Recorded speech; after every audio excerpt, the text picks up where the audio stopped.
Well, thank you, man. Yeah, man. The great Mike. Shit. There we go.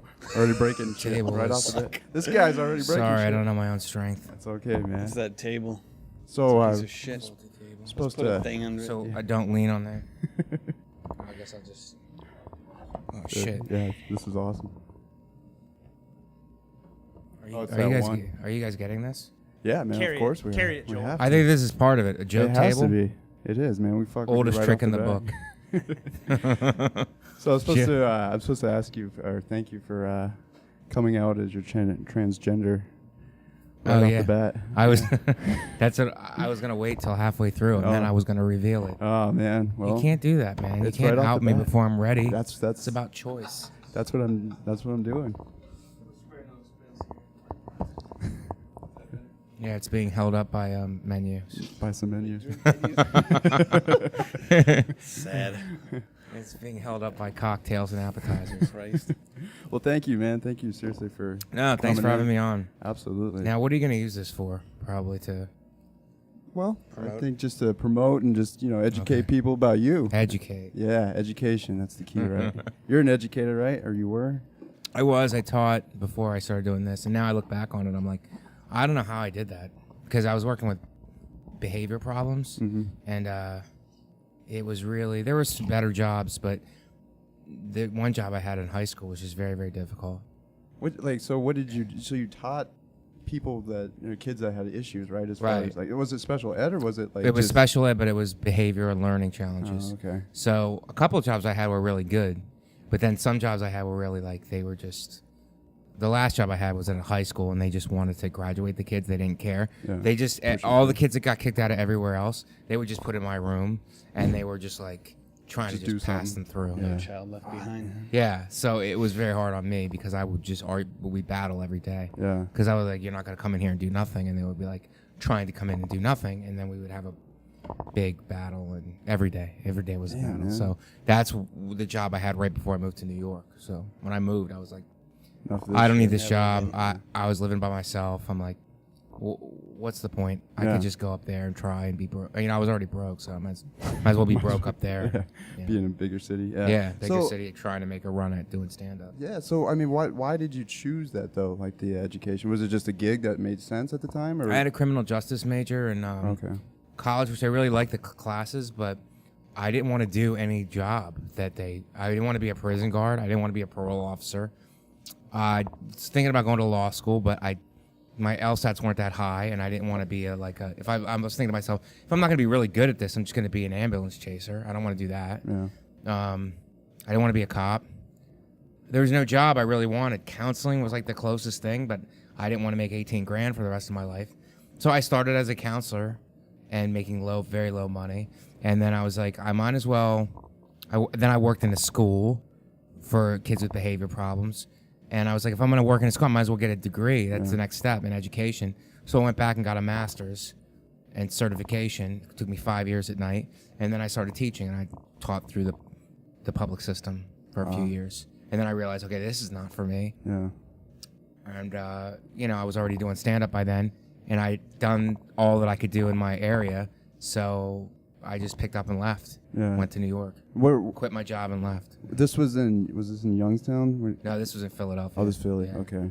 But you grew up in Youngstown, or It was back and forth between, I was born in Youngstown, but we were back and forth between Ohio and Florida because my father had a family business with his father, and they didn't get along. So we moved back and forth a few times. But I graduated high school in Florida, went to Penn State, met a girl at Penn State, moved to Philly, 8 years in Philly, and now I've been in New York 11 years. I'm actually 100 years old. I tell people that. I'm like, how many years everywhere? It's like, what are you, 60? It's like, I am. That's why I'm in Arizona. I'm here to retire. That's right. It's yeah. a good man. place.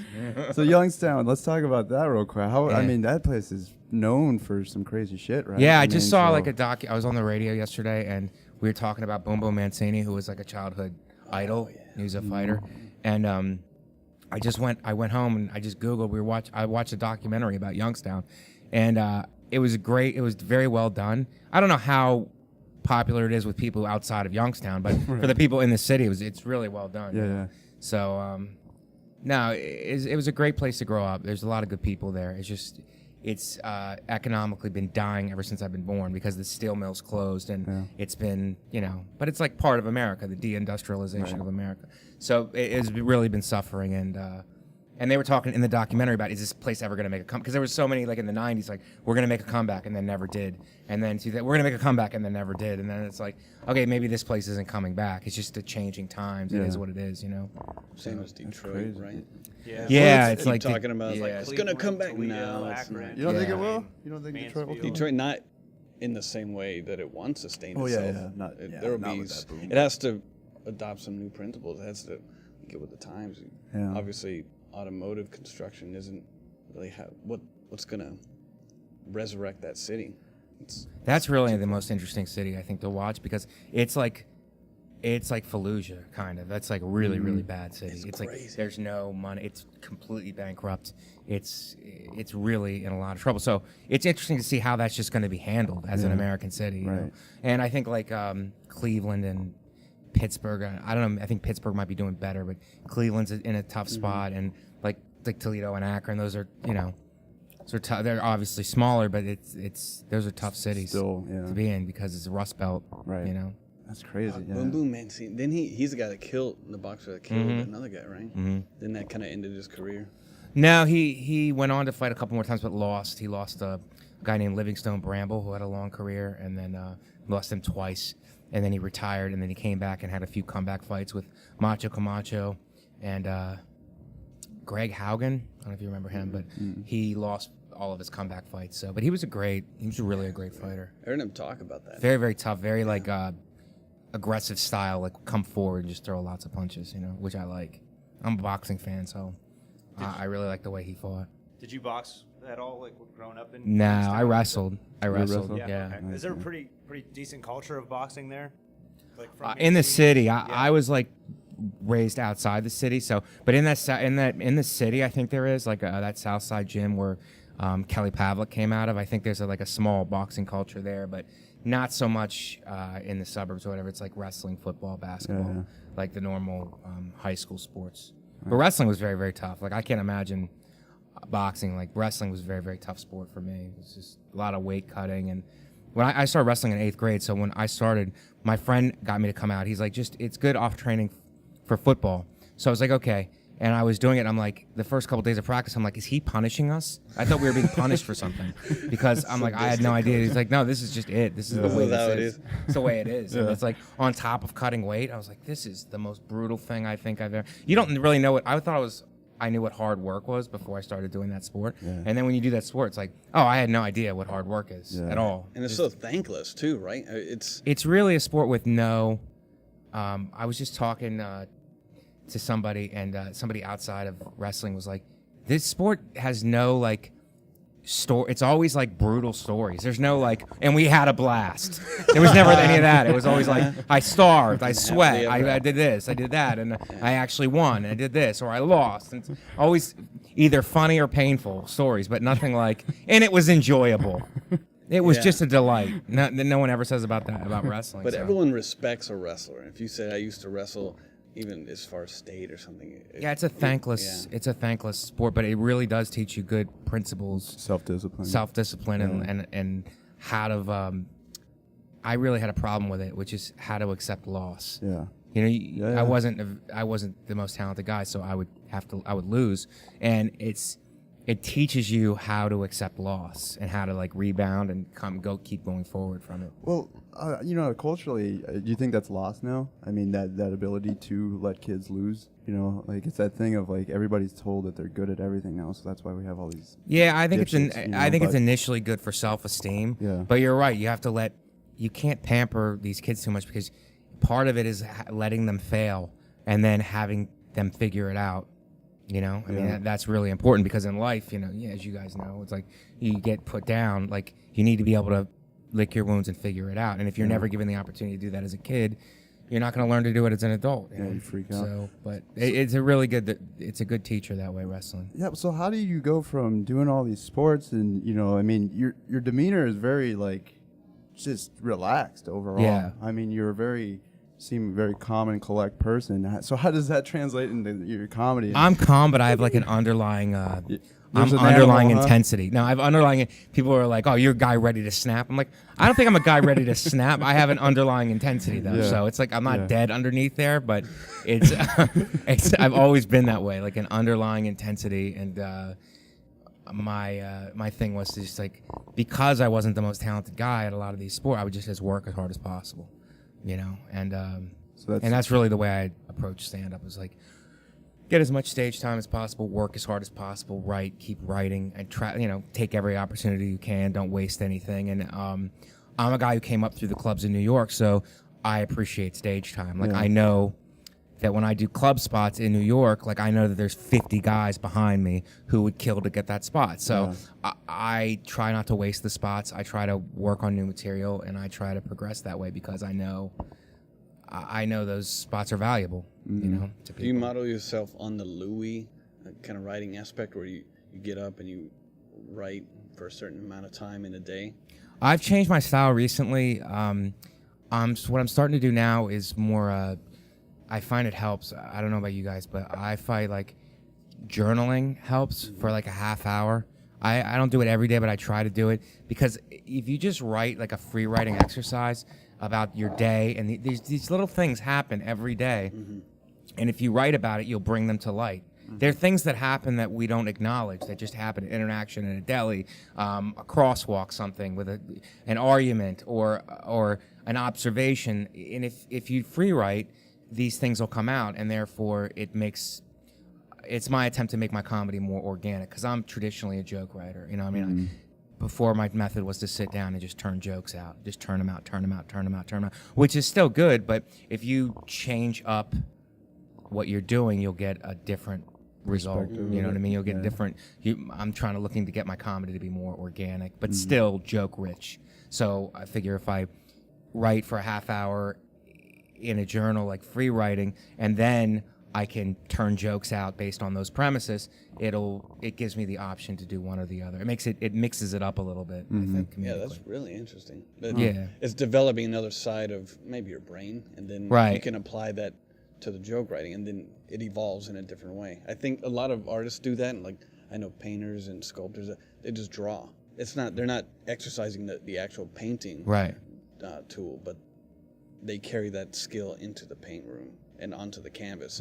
Like you develop your eye and your hand and your coordination in a certain way, and then just the technical aspect. And that comes through in a different way. And you can screw around on paper with a pen in a way you can't with something.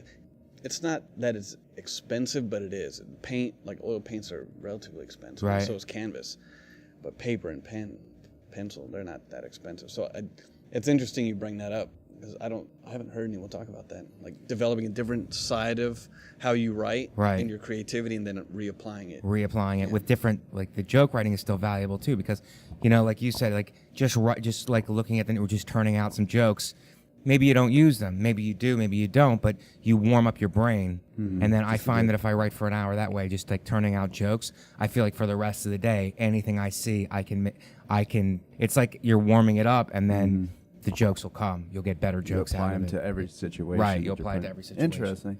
Do you do a lot of like extra things? Like, do you, like, as far as, you know, art or, you know, music, or do you do stuff like that to kind of engage your brain in that type of way? No, what I think I'm going to try to do now, my next thing is to do the journal writing. I do meditation just for a general sense of mental health, but also it helps with writing. Mental and I would like to start doing like just like 5 or 10 like math problems. I'm very bad at math.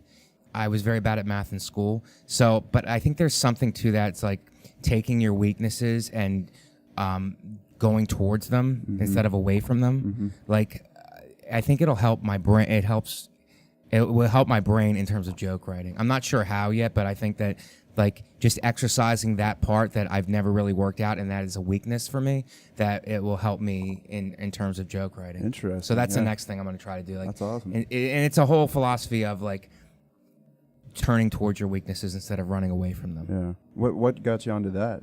Was it the meditation? Meditation, and I started doing yoga like a year ago, and it's hot yoga, and I do it in New York, and it's super painful for me because I'm a very tightly wound guy, and it's an hour and a half long, and it's in a really hot room, and I feel like I'm gonna die every time I do it. So, but it's the stench or from the just from the lady told me when I went in there. I'm like, she's like, your goal is to stay in the room. I'm like, okay, I know I wasn't the best athlete, but I wrestled in college. I wrestled in a very tough room in college. It's like, I'm not leaving the room. I'm a pretty mentally tough guy. You don't know. You don't know, right? I tell you what, I was about to leave the room. Used to sweaty balls being all around me, man. I was about to leave the room the first time in there, and since then it got a little easier, and now it's back to being really, really hard. Yeah. So it's like, but it's good. I could feel it benefiting me. What? So I mean, they just crank it up, and then are you supposed to wear sweats, or you do like just? No, you clothes? can't. I wear a bathing suit like I'm on 8th grade spring break. You know what I mean? There's people who have yoga costumes. Like I just wear like I wear just swim trunks. Okay. And I die a terrible death in there every time. I must look like ridiculous, but that's the thing. Like I'm a little older. I don't care how I look. I don't care that I'm the weakest guy in the class. Yeah. I don't care that there's like chicks who are like pulling their legs over their head and everything, and like they're not laughing at me, but they might be in their own mind. But that's fine because I don't care. I'm doing this for you to improve myself. Yeah. So. How many people are usually in a class like that? 15, 20. It's pretty crowded, yeah. Yeah, my girlfriend did that for a couple of months, and she stopped. She's like, I don't like it. It smells. It's too hot. It's the hard odor, to, man. but I think if she just kept going, she'd probably end up liking it. But I think you do something for a month or a week. And I'm not. Well, I mean, I was saying, like, if I could, like, pull my leg over, if I was good at it, I probably wouldn't do it. If I was good at it, I wouldn't do it. There was no need to do it if I was good at it. But because I'm not good at it, like, there's something intriguing about it. It's like, this is helping. I think this is helping me in some That's awesome way. That you have that, like opening up my chest and opening up my whatever. But there's a spiritual aspect to it, too. It's like, it's kind of like being in church. It's like, as a Catholic, it's like you're already kind of in hell, and you're posing your way out of it somehow. I don't know how, but it just seems there's a spiritual element to it that's like it's hot. It feels like hell. Yeah. So it's just working your way through. There was something like I'm a firm believer in that.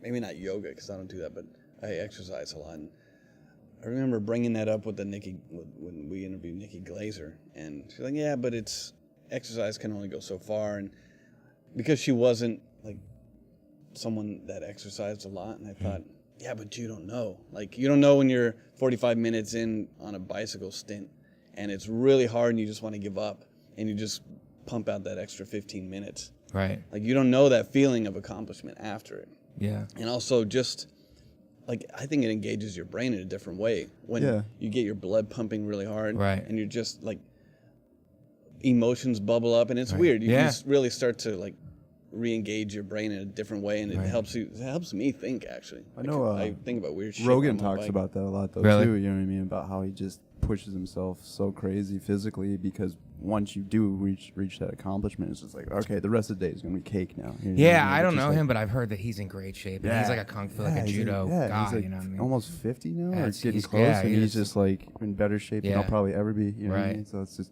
that's no, crazy. me man. too. But I know what you're saying. But the thing that makes me mad is these people who are like, I don't have a balance because I'll do it and I'll do like hot yoga or some kind of strenuous exercise, and then I'm kind of like depleted for the rest of the day. Like it's hard for me to make a comeback. It's hard for me to like.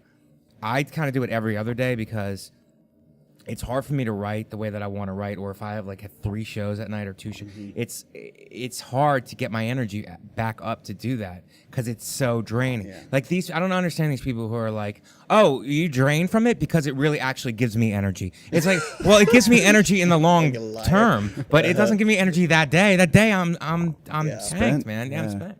So I've been like experimenting with different like lemon and orange drinks, like a NutriBullet, like putting it in a blender with a little bit of water and like chugging it, and that's been helping to replenish my electrolytes. But I don't know, it's got to be something like that. But it really, you feel good, but it zaps your energy for anything like writing. Sometimes is like when you're writing and submit for submission or something, like that's really like I'm exhausted physically from it, you know, from trying to turn it out like that. So you know, you can't do both. I don't think on the same and have maximum output. Mm-hmm. You know what I mean? I think it's like on one day you train hard and write a little less maybe, and the next day you write more and have a lighter workout. I think is the balance. Yeah, so, I think you wouldn't do hot yoga and then compete, let's say if you were a wrestler. You wouldn't do hot yoga in the morning and then go compete in the afternoon. No, I'll tell you what I did.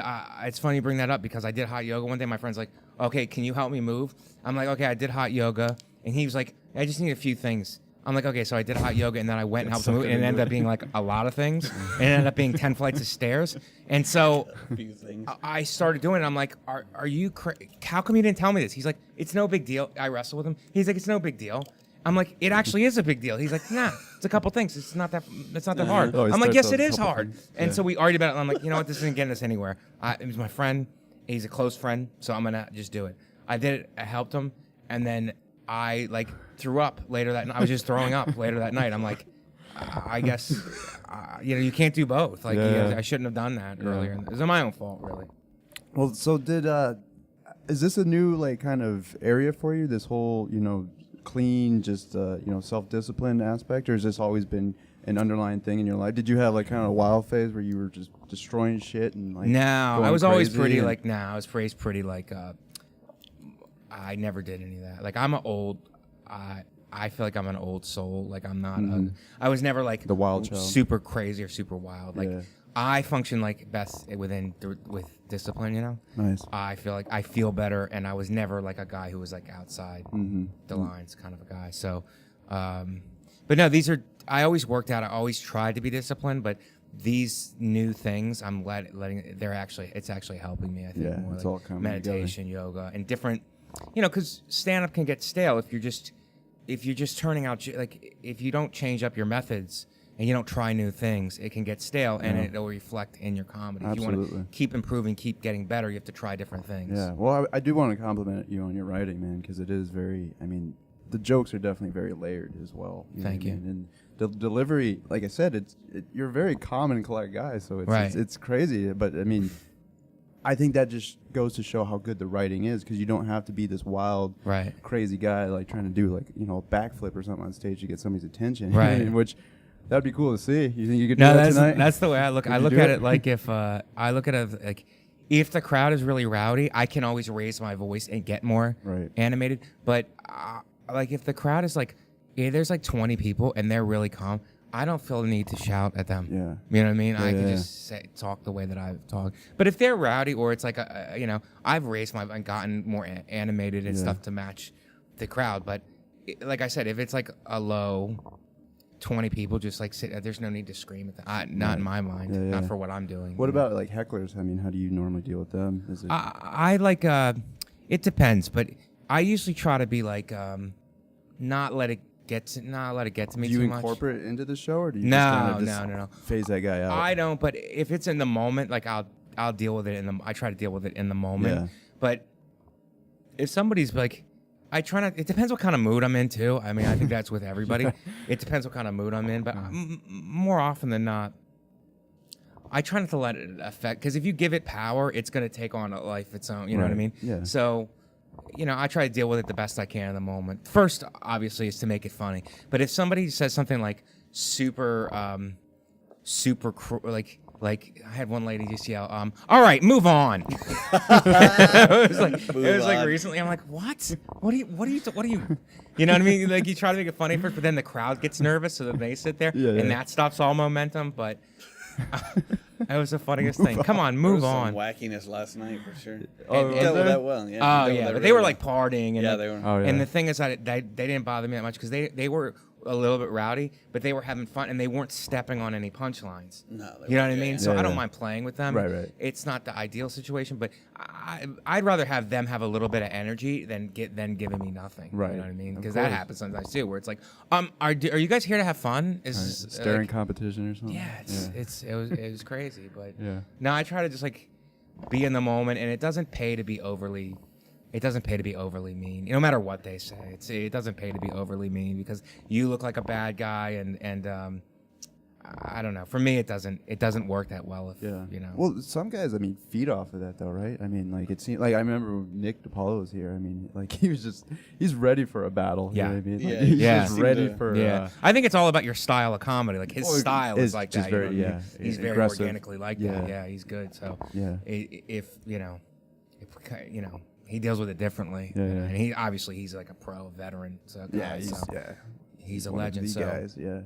But I mean, I think it's all about your personality in dealing with those with hecklers. That was really somebody else was like yelling at me about just didn't get what I was saying. And can we curse on this or? Yeah. Okay. Yeah. She was like, "You're a dick. You're a dick." She was screaming, I'm murdering. Just over and over? I'm killing. And she's like, "You're a dick." I'm like, "What?" She's like, "You're a dick. You're racist. You're a dick." I'm like, I don't know what you're saying. I don't really understand. So I don't know how I remember how I dealt with it. She's leaving the show and she's like, "You're a dick." She was like a Puerto Rican woman. She's like, "You're a dick. You're a fucking racist dick." And she's screaming at me. And I'm like, "All right, I don't know what to say. You obviously don't get what I'm doing." And she kept screaming, "I'm a dick." I'm like, "You don't get that this is a joke at all?" And she's like, and I wasn't even doing really racial humor or anything. Mm-hmm. She took it the wrong way. So then she left, and then like there's two black people behind her who was like, "Hey, great job." They were like, "Hey, man, that was really funny. Thank you."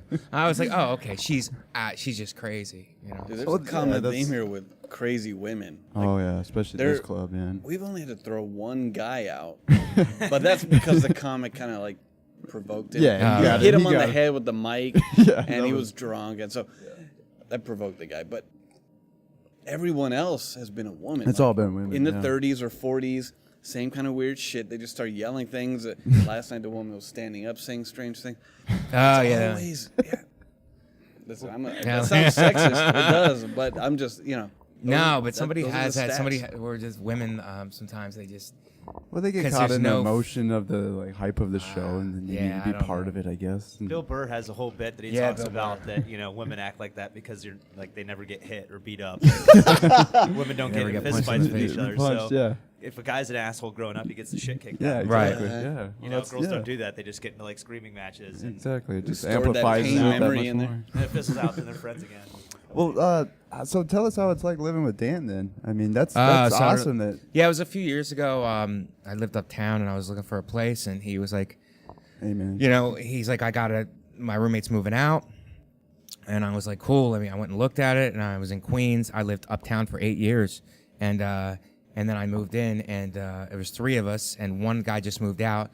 It's only a 2-person place, but 3 of us were living there, and the one guy moved out, and now it's the 2 of us, and we just cleaned everything and organized everything. Got the other guy's shit out. He took his stuff out, and it's really like a 2-person place. It's 2.5, nice. But he was sleeping in a closet for 8 years. So they were sleeping in a closet like a Guantanamo or a Cleveland kidnapping victim. Oh, he was in the closet. He was in the closet. I had a regular room, and the other guy had a bigger room. So, but it was only he couldn't take. Which understand? I don't know how he stayed in the room that long. So the one, our guy, other roommate who was a financial guy, he moved out to Tribeca, and Dan moved into his room, and he's like, "I can't believe I have a window." Like he's like one of these guys who was like a detainee. He's like, "I can't believe I have a window. This is so sweet." Like little things that you and I take for granted. He's like, he's grateful for it. But we cleaned everything. Like all my stuff was stacked behind the couches, like we were in a traveling circus. And we moved everything into the room. It's all like nice now. People come into the apartment, they're like, "Oh my god, this looks nice. This is really nice." People again. Yeah. So I mean, we're living high on the. Even though the condo that I'm staying in for this club is the nicest condo I've ever stayed in. I know. It's unbelievable. Everybody that comes is just like, "Holy shit, we're gonna just move in for a while." Wants to go home. Yeah, it's crazy, man. So, how is that though? As far as writing, do you guys write together at all? Do you kind of? No, I mean he's. We bounce stuff off each other, and also the business, the nature of the business. You know what I mean?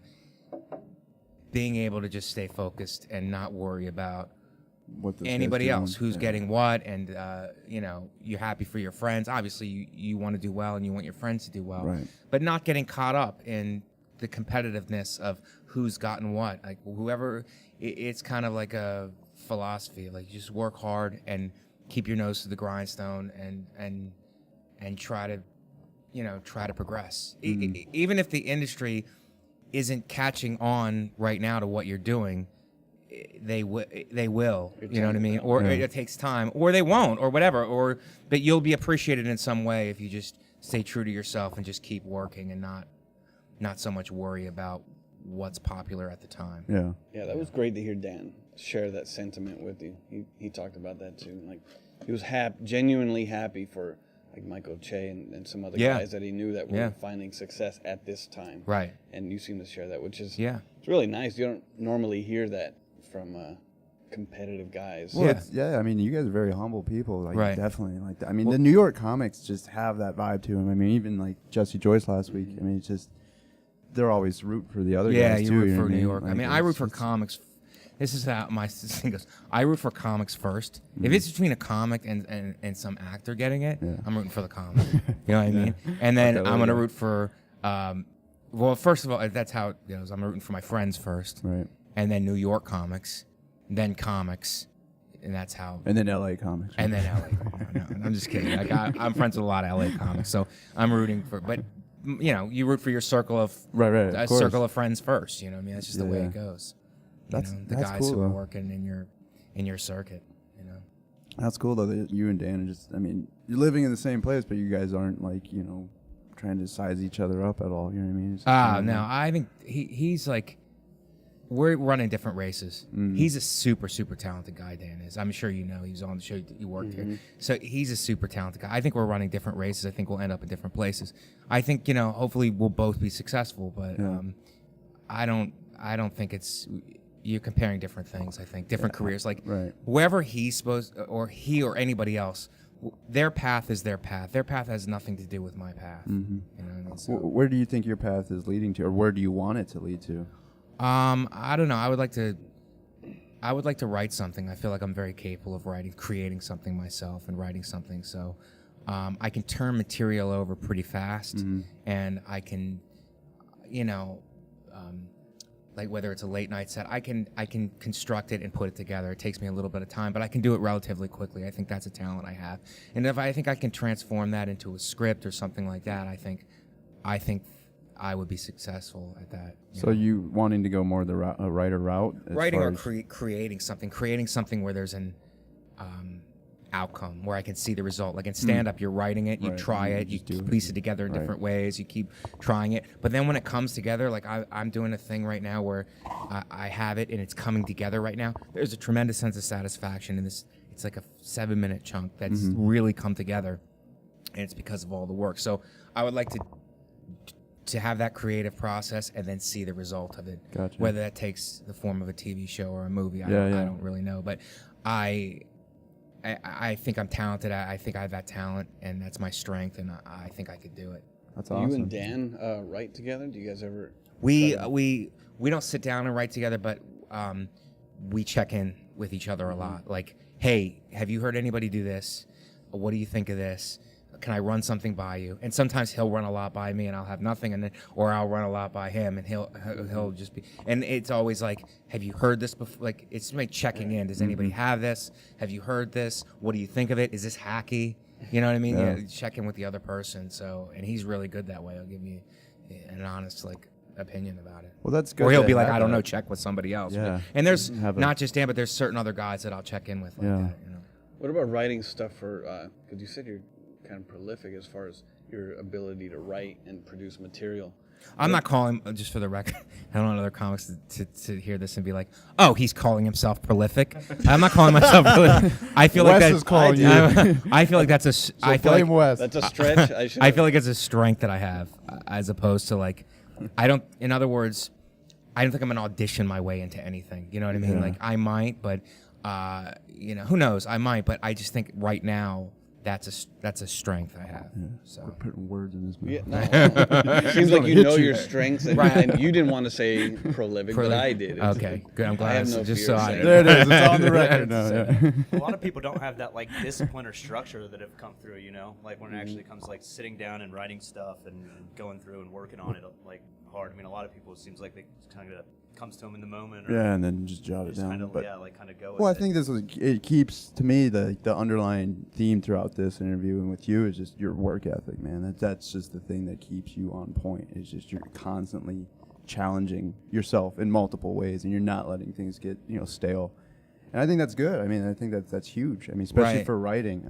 Yeah, it's all about the result. It's all about like the result is exactly. You get the satisfaction from the result. So when you put in the work, you're like, okay, I know what the end game is here. Like I know what I'm looking for. I'm looking for either a 15-minute, or if you're doing like working towards a special or whatever, like I'm looking for a very tight boom, boom, boom, and then a story which is all punched up. Like you're looking to say something, but you're looking for it to hit, at least I am looking for it to hit some kind of a rhythm. Yeah, of course. How much experience have you had with like TV and movies then? Is that something you're really wanting to kind of focus the writing It's something towards? I would like to go towards. I think I've written some stuff. I've worked on some shows. Mostly Dave Attell has brought me in to work on whatever projects he has, which I'm grateful for because I personally feel like he's the best guy. So, but that's been a great experience, and if I got the opportunity to write for TV, I think it would be even if it wasn't the end game for me, it would be a good experience, like writing for television. Writing for a show. Yeah. What about acting? Is that something that's? I mean, I would like to explore that. I would like anybody. I would like to do it, but give it a I shot. I don't have too much experience, and like I said, like most of the auditions that I have done well in, it's for me doing stand-up. You know what I mean? But I think if I worked on it, I could be good at it. Yeah. I'd be as good as anyone. Yeah. Well, I brought up the writing thing, like writing with other comics, because I think what's available now that wasn't before is the ability to put out your own material, and it could be a pretty high quality. Like these cameras that are here are they're not professional grade cameras, but they shoot in HD, and if you have some people that know how to shoot video and sound, and you can edit. Right. All you need to do is write, and that's why I'm interested to know, especially because it seems like you live and operate around other comics. Right. So is that something you explore often, writing together or with the intent of creating your own, let's call it show, just like a web series or something, yeah. Now, I wrote something that was small. It was actually Rachel Feinstein did it. It was called OK Jesus. It was a guy who was on it, The dating OK site. Cupid dating site. It was a small sketch, and this is my first time doing it. And it was, I had a guy, Ben Rosenfeld, who directed it, and he's a friend of mine, a comic. He directed it and edited, did all that stuff. It was like a lot of work for him, though. You know what I mean? So I just find but that's the one thing I did, and I learned a lot from it, and I plan on doing more of that. But I mean, I do a lot of spots during the week in New York, and then I'm on the road. So, and I don't have any representations. I'm doing it all myself right now. Wow. So I'm exhausted for that. This is not an excuse, but I'm exhausted from all that. So I gotta find the energy and the time to write it, get in touch with the right people, so I don't have to like do it all myself or one person. Like in this case, Ben did it, most of it.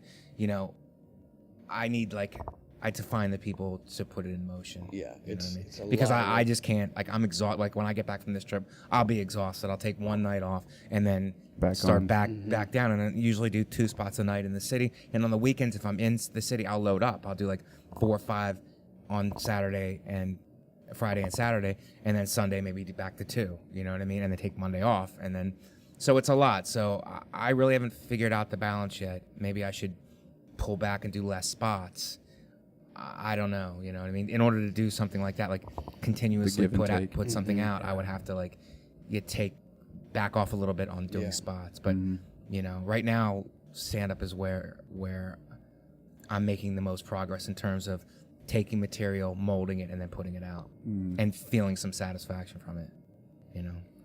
That's interesting to me, because I think that is that dilemma that you put yourself in. It's like you are constantly growing in this one thing, but like you said earlier, like you're growing your strengths in this thing, but this thing's getting a little weaker, possibly. You know what I mean? Well, no, I look at it like the opposite. I look at like it's all like if I can like turn over material stand-up wise, I feel like it's not that much of a stretch to take that. And I think it was Seinfeld who was like, because they were asking about stand-up to the show, and he's like, you're just pouring it in a different container. That's you know true. What I mean? I think he used those exact terms. So that's the way I look at it too. It's like I'm getting funnier, and I think that if I get funnier, like I can make a script funnier. Like I can. It's just I'm just taking it in a different way. Right. The skill is broad enough that you can apply it anywhere. Right. It's a skill. Yeah. That's if I'm sharpening the skill. I like that. Well, you just shut down my theory. I'm sorry. Oh no. I think of it too like that sometimes, but I think it's like I know the process, and I know if I'm just creativity. Yeah, of course. It can translate. Absolutely. Yeah, I know. With the way you talk about that is the way I think about this, like because I'll do all the editing, everything, and it takes so much time. Right. It's a skill I'm trying to develop more and more, so that's why I'm applying myself to it. But it's so much work, and then it becomes like, should I be putting this much work into this thing? I don't know. Yeah, but I find that it comes like if you're happy with like. If you edit this down and you see it and you watch it from start to finish and you're like, I'm really happy with this product, then, market, like you push it, marketing and getting it, whatever hits or whatever that you needs to get. Like, that's kind of like, it's a labor of love at that point because it's a good product. Like you're putting a good product out. This is why when I do stand-up, it's like I feel good because I'm working on it and I'm being meticulous with it, and so I stand behind it. You know what I mean? Like I know, like when I want work, like I'll send clips to bookers. I'm like, this is a representation of what I do, and this I stand behind it. And it's like I don't have a representation. I'm not like a whatever, any kind of big name, but good is good. It's good. I stand behind it, and it is what it is. Yeah. Let it speak for itself, in other words, And I feel like that with anything, with what you're doing with this or whatever, Yeah, I feel the same way. I'm happy with the way it turns out. It's just so much work. Right. But I get faster each time. Right. And you get, I assume you can apply that analogy to comedy or anything you do. If you keep doing it, you'll figure out ways to be more efficient. Right. And become faster and better. You acquire more knowledge of whatever you're doing. And that's true here, too. It's just still, like, it's a lot of work, but you're totally right. It's a labor of love, and in the end, I'm happy with what we put out. Right, you see it getting better. You see it like, you know what I mean? You're like, oh, I stand behind this. What I'm doing here is like, you think to yourself, this is valuable. This is good. You know what I mean? This is good.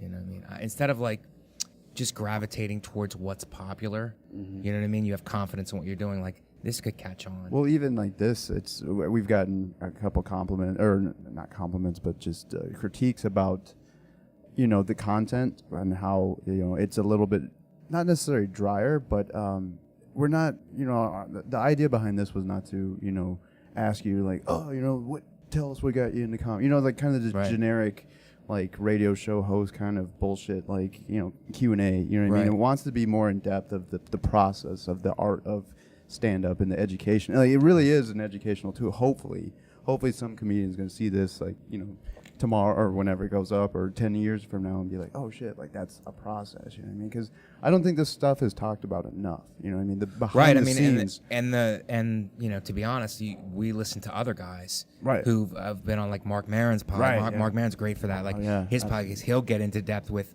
guys like How Did You Start, the guys that we all look up to. Right. You know what I mean? And then so you're looking at them and this is how people learn. So yeah, it's good.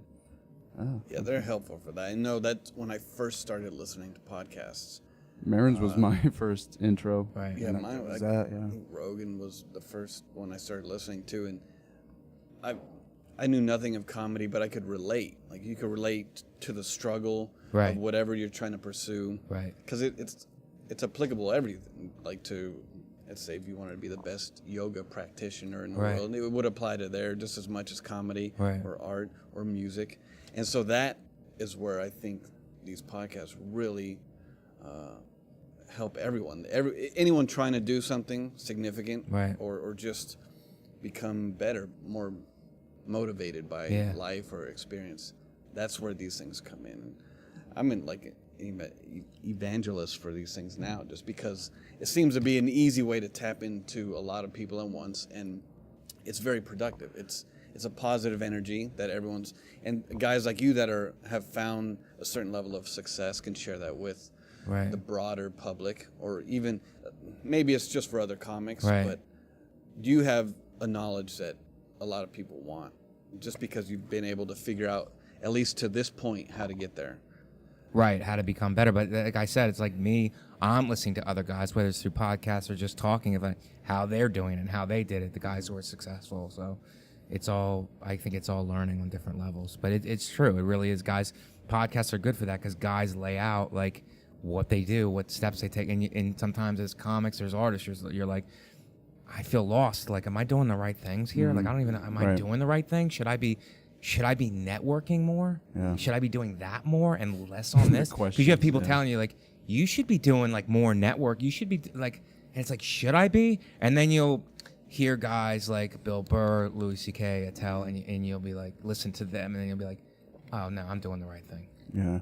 I'm doing the right thing. Yeah. It almost takes going against the grain, I think, in order for it to. Well, I don't know. Well, I think it's a matter of what you. It's not a good or bad. It's a matter of what you want. If you're trying to build it from the ground up, from the inside out, and make it a solid foundation, you're going to do what those guys have done. Right. You know what I mean? You're going to follow that model. Yeah.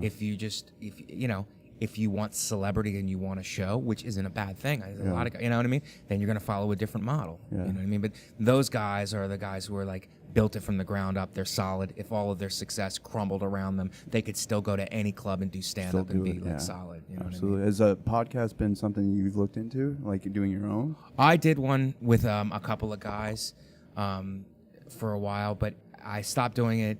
I had other projects and stuff to do, but mostly because it wasn't. It was good. It was fun, but I need to start focusing on stuff that's more reflective of my comedy and what I'm trying to do. Mm-hmm. I didn't feel like it.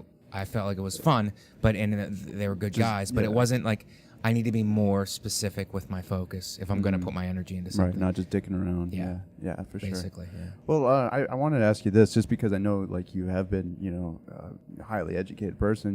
What you got your master's, right? Master's in special education. Special education.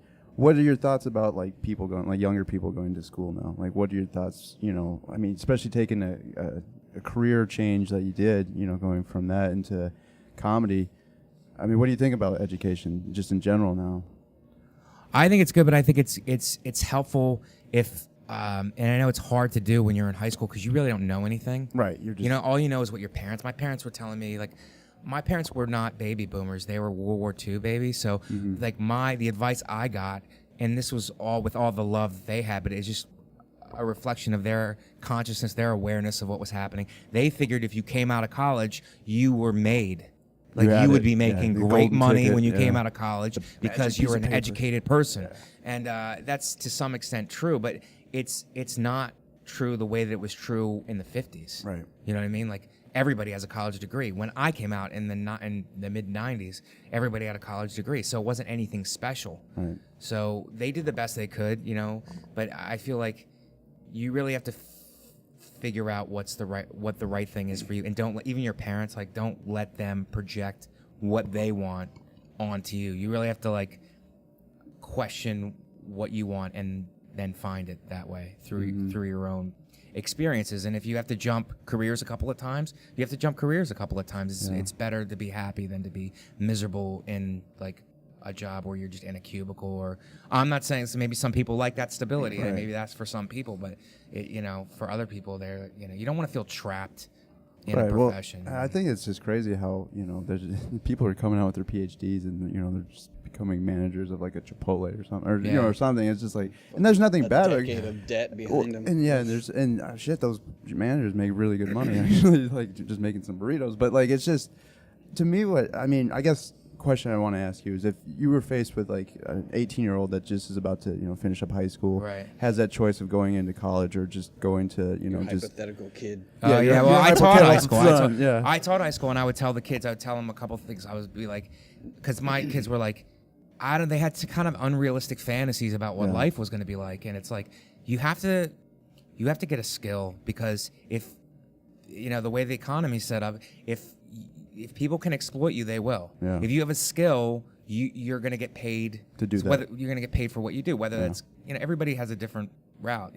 I just don't like what's going on with college right now, because they tell everybody to go to college. You have to go to college, and that's not necessarily true. There are some very kids who are not college bound, but they have good they should go to a technical school. They should go to technical training. They should go to community college or something like that. And not everybody has to go to a 4-year school. And I don't like the fact that tuition goes up and the tuition is so high, and that these kids come out and they have student loans, and they're basically going to spend a ton of money and come out to nothing. Come out and they're going to have just crushing debt. They're going to have like $150,000 debt. And at that time, it's like you meet somebody, you want to get married, that's $30,000 on top of both of your student loans. That's what, $300,000 plus $30,000 for, and then you want to buy a house. Then it's, it's like you're crushed by debt. And I just hate to see that. So, I mean, it's really about being smart. But I think college is way too expensive, and I feel like if you're not focused, it can be overrated. Yeah, absolutely. There's no answer, man. Like we talked about Detroit earlier. That seems like a great metaphor for the way things used to be and the way people would tell you, well, this is going to work. Go get a nice union job. They're not what? there. It's not going to happen. But now the thing is, everybody's telling you to go to college. It's like, okay, that's fine. But see, these colleges now, they've raised, the tuitions are through the roof. It's really through the roof. And then the federal government keeps these Stafford loans, they keep loaning you money, and they raise the interest rates on it, and you can't default on it. So you get out and you're just, always you there. can't, I mean, if you're a rocket scientist, you're an engineer or somebody like that, and you can pay back, you're making a good salary, and you can pay back the loans relatively at some kind of a faster rate, then okay, then it paid off for you. But if you come out with like what I did with a criminal justice degree, I got out making $19,000 to $20,000 a year. And they were like, oh, but you have really great benefits. It's like, yeah, I don't need benefits. I'm 22 years old. I don't need benefits. I don't need benefits. Yeah. You know what I mean? It's like $20,000 is it's not enough money. Yeah. And so it's just, I think that's a shame. I think that the wrong people people who are trying to do the right thing and live the American dream are being screwed because the college tuition rates are so high, and like student loans, they're happy to loan you the money because you're basically going to be an indentured servant at the end of it. And if you don't have a job where you can pay them back, you're going to be crushed with debt. Yeah. I think it's a shame. I think that's really where, I think it goes deeper than that. There's too much money in politics, but that's a sin, because these are young people trying to do the right thing. They're trying to do the right thing. Right. And I think everyone wants to, but the parents have been indoctrinated into a system that they don't fully understand. They followed it, and they understood it when they were coming up. Yeah. But everything's always changing. Yeah. Everything's always changing. I think these previous fields where people wouldn't look to make a profit, now they're making a profit. Like colleges are like, they're these I guess they claim I don't really know about this, but from what I've read, they're claiming these non-profit status, but they keep like NYU buys up. They're buying up the Village, but they're considered a non-profit. But they just keep like getting bigger because they're buying stuff up. Consuming. They're consuming, you know what I mean? And they're making themselves bigger, but they're still maintaining a non-profit status. There's organizations like that maintain a non-profit status, but they're making tons of money, just reinvesting it somehow. Like they're getting around it. Like, a lot of colleges have. I'm not trying to single out NYU, but a lot of colleges have like a succubus type of effect that they have on towns. I mean, not so much as like an NYU or a bigger city, but a lot of colleges, like it'll be a nice school, but the entire town and everything around it is just nothing. Poor. Yeah, and there's just like nothing there job-wise, unless you want to work at the college. But I mean, it's this weird dynamic. They keep sucking up money, but they also will like run a deficit too. They're like micro U.S. governments. Like they still don't know what to do with all the money that they bring in. Yeah. And it's a complete disaster. Well, I wanted to ask you about this, man. Not to. I don't really know. Like, I hate to see somebody coming out of school trying to do the right thing and trying to have a future. I hate to see those people lose. Yeah. And that just seems like what's happening. It's like they're getting. Everybody's telling them to go to college, to be something, to be somebody, to go to college. And these people are coming from like either working class or impoverished backgrounds, and they do what they're told, and they overcome, and they get a college degree, and now they're looking at like $100,000 in debt, and it's like, all right, well, what? And I have a communications degree. Yeah. I did I did the right thing, and now I'm suffering for it. You know what I mean? I just feel like it's bad, not necessarily bad advice, but it's just, I feel like I hate it when the wrong people lose. Yeah. I think do you think it's because no one knows?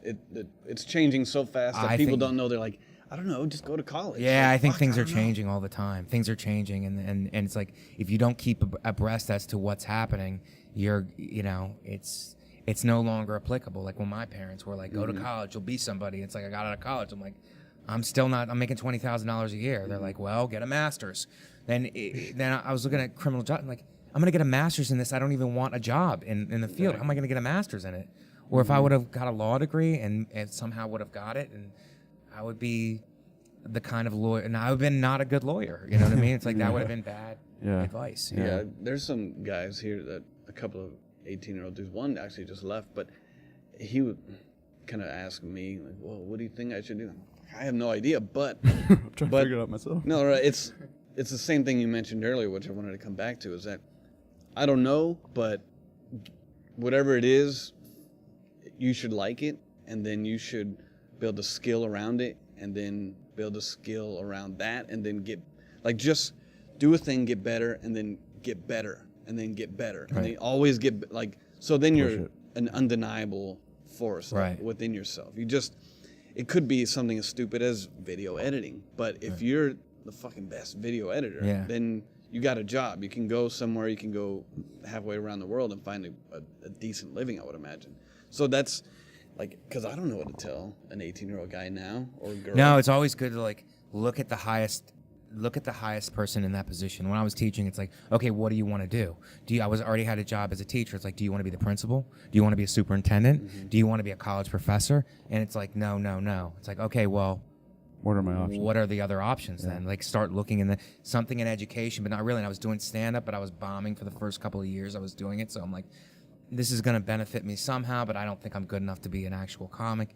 So it's helping me with public speaking. So let me just keep doing it, and then I'll see what happens. And it's just evaluating that way. It's like, do I want to do I want to stay in this direction? Do I want to go another direction? You know what I mean? But you're looking at yourself, but you're looking at the highest level of those positions that you're in. Mm-hmm. You know what I mean?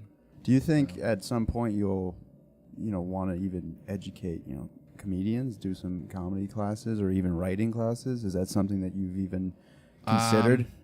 I think my teaching is, I don't know. I'm not going to rule it out, but I don't think that's my thing. Yeah, I want to I want to develop to take what I'm doing to a higher level. You know what I mean? Yeah. I don't mind doing these kinds of things, or maybe there would be in some capacity, but I don't see it as a thing like me running a school or anything. Right. Yeah. No, I was just curious. Yeah. What about and you can answer this if you want. You don't have to, man. But even personal life, like with girlfriends and children and stuff like that. Is that something you've purposely? I don't know. Are you kind of pushing that off to the side so you can focus, kind of trimming the fat, so that you're just kind of strictly into this thing? I've seen guys do it different ways. Like some guys have a family and it motivates them to work harder. Right. Like I'm a pretty self-motivated guy, so you don't need to. I don't need that. I don't think it would necessarily motivate me. I have a girlfriend now, and we've been dating about a year. Mm-hmm. So, and I've had girlfriends before for years, and yeah, it's something to consider. Like it weighs. I'm not sure how it affects it, but career is very important to me. I've put a lot of emphasis on it. I work very hard at it. I put it as a high priority. Now, that's not to say that I couldn't get married and have kids, right. But at the point I'm at right now, I'm working so hard at this. I'm exhausted. You know what I mean? I'm exhausted from traveling and working. It's good, and I'm making progress, and I feel progress, and I'm happy. But I can't see that as a thing right now. Now, if something happens in 6 months, and everything could change. Couple little mics running around. No, this business is crazy, so it's like it could change. But right now, at the point I'm at right now, I'm like, I'll just have to see how it plays out. Yeah. You know what I mean? I'm a big guy in terms of not biting off more than I can chew. That's man. I tend to fall into that category. A guy doesn't want to bite off more than he can chew. You say if I'm going to be a husband and a father, I want to be a good one. Yeah. I don't want to have to half-assed. At this stage, I don't want to be an absentee guy, and I don't want to be a guy that phones it in. So, those are the things to consider. Yeah. But long story short, I don't have an answer. No. I did all that talking to give you no answer. And that's okay, because I think it's just always interesting for most artists, because that does take some toll. You know what I mean? And that puts, I wouldn't say a burden on them, but in a way, it deflects you from your craft to some point. So that's why I know myself personally, I've put that at odds with myself. Right. I don't know if that's probably not a healthy thing, but I don't know. But then you look at some guys who can do it, like Louis. Obviously, he's done it. Gaffigan has done guys like that. who are able. They're driven guys. Got what, and they're like 5 or 6 kids? Yeah, or something he's like crazy? so. But I guess he's a. I mean, I don't know him personally, but he's driven and focused. Yeah, you know he's what I mean? doing it. If Crazy. you're driven and focused, if you have kids, you're gonna still be driven and focused. You're just I gonna can have see to that. But figure it out. you ever watch the Vince Lombardi documentary on HBO? Okay, they did a great job of doing the Vince Lombardi documentary to show how they're showing his story, and his story is a great story. He's like a guy who's just has a ferocious work ethic and just was like, and ended up being the greatest coach in NFL history, still to this day. But then, you know, they did this whole story, and as a father and a husband, the story was like he's the greatest coach of all time, and that's really the story. But if you the sub headline was, and I hate to say this, but from what it seemed from the documentary, he was not a good father, and he was a terrible husband. He was not there mentally for either. Yeah. You know what I mean? It's like not a good husband, not a good father. Like, you know, things work out the way they work out for a reason, but it's like this guy could have done without having a wife or kids. You know what I mean? The way that he was driven, it's like he was just ferocious in one direction. So as a coach, he's the biggest success of all time, and that's well documented. But as a father and as a husband, maybe not. You know. Yeah. So crazy. We're also looking at him. The same story as well, pretty much. Who's that? Abraham Lincoln. Was kind of like that He's as well. Just had like a horrible personal life. He was just completely like cold and distant from everybody. But you know, as a leader, like, he was on point. But we're looking at these guys like not only posthumously, but like post-feminism and stuff. Right. Like this is true. where we look at it through a different lens now. Yeah, of course. At that time, it's like, oh yeah, you're a man. That's what you do manly shit. But slap your old lady. That's what you do. I think the thing is, like, I think everybody thinks that you can have it all, and it's really not the case. Like, maybe you could have it all at different times, but you can't have it all at the same time. That's not the way it works. Like, if you look at Joe Montana, he's really the greatest quarterback I think I've ever seen play. Okay, he would just, like, sit in the pocket and evaluate and make decisions, like, concise. It was like he was unbelievable to watch. But as a commentator, I think he was a terrible commentator because he was just like monotone about everything. But that's what made him such a great quarterback. He has like a serial killer like evaluation, never getting rattled. But as a commentator, it's terrible because he never gets excited about anything. You know what I mean? So it's like it makes him like great at one thing. And what's that expression? It's like a tuna fish would look like a failure if you evaluated a fish in regards to how well he climbs a tree or something. I don't know. I'm just throwing stuff out. Could you be I can't imagine being like the producer, like going up to Joe. Come on, Joe. Come on, Joe. You could do better than we this. need a little something out of This here. guy's football knowledge is unbelievable, but he's got no personality. He just says that monotone. The draw straws, who's going to tell him? Come on, Joe. He's the greatest quarterback of all time. He's just like monotone about everything. I like it. Awesome, man. Where we're at on time? How we doing? We doing all right? Looks like we're an hour We gotta go. All right. Wow. Awesome, man. Well, thank you so much for your time. No Anything problem. else you want to hit on? Any plugs? I have an album, Muscle Confusion, that's available on iTunes that I worked very hard on. So that's really it. Go support you him. He's know. a hardworking man. At the club all weekend. So, and, you know, MikeVecchione.com is my website, which with dates, and at Comic Mike V on Twitter. Nice. How many people fuck up your last name? It's not that big of a deal. Like, it's very hard. I understand that because it's spelled Vecchione. So I understand people's desire to like make it but in Italian the H makes the two C's hard. But you know, I would never know that if it wasn't my name. So. All the ticket sales I've done, everybody's, who's that Micah? Italian fella coming. I was like, oh God! Like, I was, Who's that Guido? who's that little Guido coming? Yeah, that's awesome, man. So You're good, man. Yeah, seriously. You're, I don't.